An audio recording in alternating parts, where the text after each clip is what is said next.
ഒരു വ്യാഴവട്ടം പിന്നിട്ട ഒഞ്ചിയത്തെ ടി ചന്ദ്രശേഖരൻ വധക്കേസ് മാധ്യമങ്ങൾ വീണ്ടും അത്യാർഭാടപൂർവ്വം ആഘോഷിക്കാൻ തുടങ്ങിയിരിക്കുന്നു. ഈ ആഘോഷം ലോക്സഭാ തെരഞ്ഞെടുപ്പ് വരെ തുടരുമെന്ന് നിർഭാഗ്യവാന്മാരായ ചാനൽ പ്രേക്ഷകരെയും വർത്തമാന പത്രങ്ങളുടെ വായനക്കാരെയും ഇതിനാൽ അറിയിക്കുകയാണ്. KPCC പ്രസിഡന്റ് സുധാകർ ജിയും പ്രതിപക്ഷ നേതാവ് സതീശൻ ജിയും കൂടി വിഷയം ഏറ്റെടുത്തതോടെ ഇനി അരങ്ങ് കൊഴുക്കും. ഓർമ്മ കാണും 2012 മെയ് 4 നടന്ന ആ നിർഭാഗ്യകരമായ കൊലപാതകം. തുടർന്ന് അതിന്റെ പേരിൽ CPM-നെ അങ്ങ് ഇല്ലാതാക്കാമെന്ന് കച്ചകെട്ടി ഇറങ്ങിയവരാണ് ഈ കൂട്ടർ. പക്ഷേ കാലം അതിന് മറുപടി പറഞ്ഞു. ഇപ്പോൾ ഹൈക്കോടതി ഡിവിഷൻ ബെഞ്ച് ഈ കേസിലെ അപ്പീൽ ഹർജിയിൽ പുറപ്പെടുവിച്ച വിധി വെച്ചാണ് ഈ ആഘോഷം. ഇന്നലെ കാലത്ത് മുതൽ ദൃശ്യമാധ്യമങ്ങളിൽ അരങ്ങേറിയ ചവിട്ടു നാടകങ്ങൾക്ക് ശേഷം ഇന്നിറങ്ങിയ വർത്തമാന പത്രങ്ങളുടെ നിലവിട്ടുള്ള വാർത്താവിന്യാസമാണ് നാം കാണുന്നത്. പതിവ് പോലെ മുന്നിൽ കണ്ടെത്തൽ കടലാസ് തന്നെയാണ്. 1-ാം പേജിന്റെ ആദ്യ പകുതി അപ്പാടെയും 9-ാം പേജ് ഏതാണ്ട് പൂർണ്ണമായും CPM വിരുദ്ധ വിഷമിറക്കാൻ നീക്കിവെച്ചിട്ടുണ്ട്.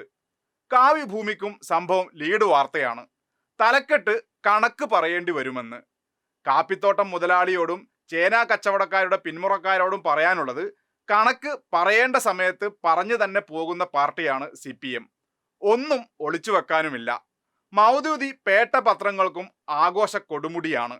ഒഞ്ചിയത്തെ K വേണു തൊട്ട് തിരുവഞ്ചൂർ രാധാകൃഷ്ണൻ വരെ സകലരും സടകുടഞ്ഞ് എഴുന്നേറ്റിട്ടുണ്ട്. എല്ലാവർക്കും അമ്പലപ്പുഴ പാൽപായസം കിട്ടിയ അവസ്ഥ.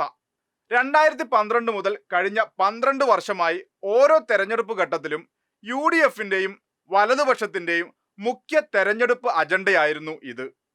ഇപ്പോഴിതാ വീണ്ടും ഒരു തെരഞ്ഞെടുപ്പ് പടിവാതിൽക്ക് വന്നു നിൽക്കുന്നു. സകലരും സടകുടഞ്ഞെഴുന്നേറ്റിട്ടുണ്ട്. എന്നാൽ എന്താണ് ഹൈക്കോടതി വിധി? വിചാരണ കോടതി വിധി ഏതാണ്ട് അതേപടി ശരിവച്ചിരിക്കുന്നു.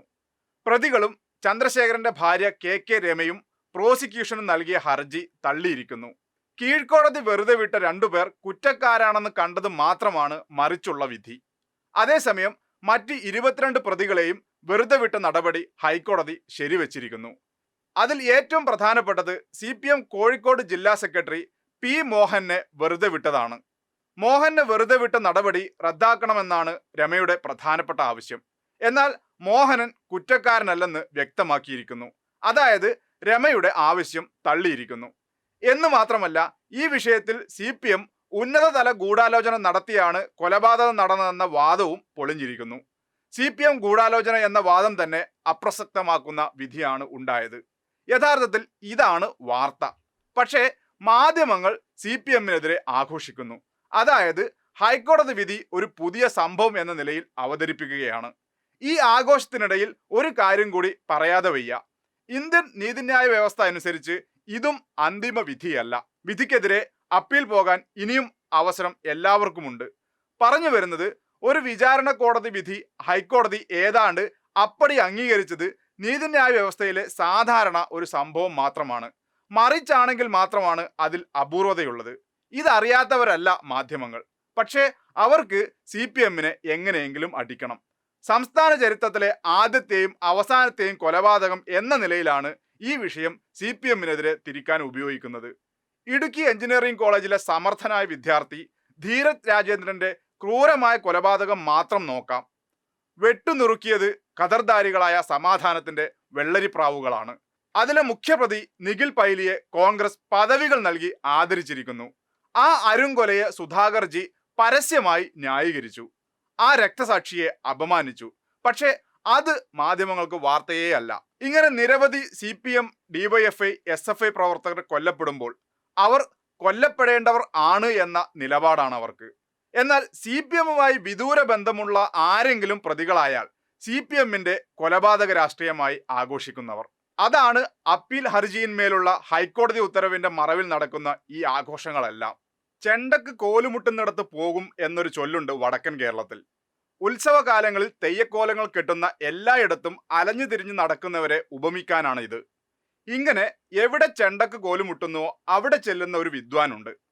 തലസ്ഥാനത്തെ ആഡംബര വൃദ്ധസദനമായ രാജ്ഭവനിലാണ് താമസം. സംസ്ഥാനത്തിന്റെ പൊതുവായ താല്പര്യങ്ങളോട് മുഖം തിരിഞ്ഞു നിൽക്കും. തെരുവിൽ പ്രതിഷേധം കണ്ടാൽ കാളക്ക് ചുവപ്പ് കണ്ട പോലെയാണ്. ഇങ്ങനെയൊരു യാത്രയാണ് വയനാട്ടിലേക്ക് നടത്തിയത്. വന്യമൃഗശല്യമാണ് വിഷയം. സംസ്ഥാന സർക്കാരിനെതിരെ എന്തെങ്കിലും കുത്തിത്തിരിപ്പുണ്ടാക്കാൻ പറ്റുമോ എന്നതാണ് ഇവിടുത്തെ പ്രതിപക്ഷത്തെ പോലെ ടിയാന്റെയും നോട്ടം. ടിയാന്റെയും വയനാട് എം പിയുടെയും വയനാട് യാത്രയും മാധ്യമങ്ങൾക്ക് ആഘോഷമാണ്. വയനാട് എം പി കഴിഞ്ഞ 4.25 വർഷം മണ്ഡല വികസനത്തിനോ മണ്ഡലത്തിലെ ജനങ്ങളുടെ ക്ഷേമത്തിനോ വേണ്ടി എന്തു ചെയ്തുവെന്നത് ഇക്കൂട്ടർക്ക് വിഷയമേ അല്ല. സ്വന്തം മണ്ഡലത്തിലെ അതിരൂക്ഷമായ വന്യജീവി ശല്യം പരിഹരിക്കാൻ കേന്ദ്ര സർക്കാരിൽ സമ്മർദ്ദം ചെലുത്തുകയോ പാർലമെന്റിൽ ചോദ്യോത്തരമായിട്ടെങ്കിലും വിഷയം ഉന്നയിക്കുകയോ ചെയ്തോ? ആദിവാസി ദളിത് ജനവിഭാഗത്തിനു വേണ്ടി എന്തു ചെയ്തു? ന്യായയാത്ര നടത്തും മുമ്പ് സ്വന്തം മണ്ഡലത്തിലെ ജനതയുടെ ന്യായമായ ഒരു കാര്യത്തിലെങ്കിലും ഇടപെട്ടോ?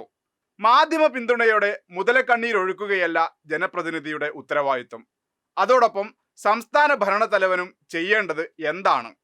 വന്യജീവി ശല്യം തടയുന്നതിന് സംസ്ഥാന സർക്കാർ 600 കോടി രൂപയുടെ ബൃഹത്തായ പ്രോജക്റ്റാണ് കേന്ദ്ര സർക്കാരിന് സമർപ്പിച്ചത്.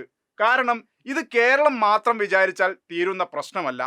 അയൽ സംസ്ഥാനങ്ങളായ കർണാടകയും തമിഴ്നാടും യോജിച്ച് ചെയ്യേണ്ടതാണ്. വയനാട്ടിൽ തന്നെ കഴിഞ്ഞ ദിവസങ്ങളിലുണ്ടായ അനിഷ്ട സംഭവങ്ങളിൽ ഏറെയും കർണാടക വനം വകുപ്പ് പിടികൂടി കാട്ടിലേക്ക് വിട്ട കാട്ടാനയുടെ അക്രമമാണ്. ഇതിന് പരിഹാരം കാണാനുള്ള നടപടികൾ സംസ്ഥാനം സ്വീകരിക്കുമ്പോൾ സംസ്ഥാന ഭരണത്തലവനെന്ന ആലങ്കാരിക പദവിയിൽ ഇരിക്കുന്നയാൾ അതിന് ആവശ്യമായ പിന്തുണ നൽകുന്നതിന് പകരം ഇടങ്കോലിട്ട് നടക്കുന്നതിനെ വിമർശിക്കാൻ മാധ്യമങ്ങൾക്ക് ധൈര്യവുമില്ല.